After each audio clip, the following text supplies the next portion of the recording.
கேட்கிற கேள்விகளுக்கு அழகான பதில்களை சொல்றாங்க.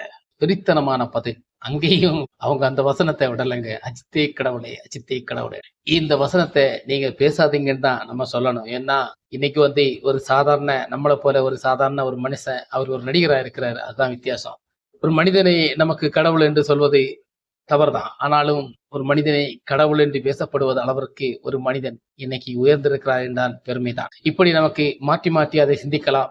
சரி இருக்கட்டும். எப்படி வேணும்னு இருக்கட்டும். ஆனால் இந்த கதையை பொறுத்தவரைக்கும், இந்த படத்தை பொறுத்தவரைக்கும் எங்க தல ஜெயிச்சுட்டாருன்னு சொல்ல முடியும். இது ஹாலிவுட்டோ, ஹாலிவுட்டோ எந்த ஹாலிவுட்டா இருந்தாலும் எங்களுக்கு பிரச்சனை இல்ல. எங்களுக்கு தல தான். அஜித், அஜித் தான். அப்படின்ட்டு அந்த ரசிகர்கள் சொல்லும்போது படத்திற்கு வேற லெவலே வந்து இந்த படம் பொங்கலுக்கு வெளியாக போகிறது என்று அவங்களும் சொல்லிட்டாங்க. அதுக்கப்புறம் இந்த பொங்கல் வரும்போது பாருங்க, நாங்க கலக்கப் போகிறோம் இந்த படத்துல. எங்களுக்கு ரொம்ப பொறுமையா இருந்து இந்த படம் வந்திருக்கு. ஆனா பிரச்சனை இல்ல.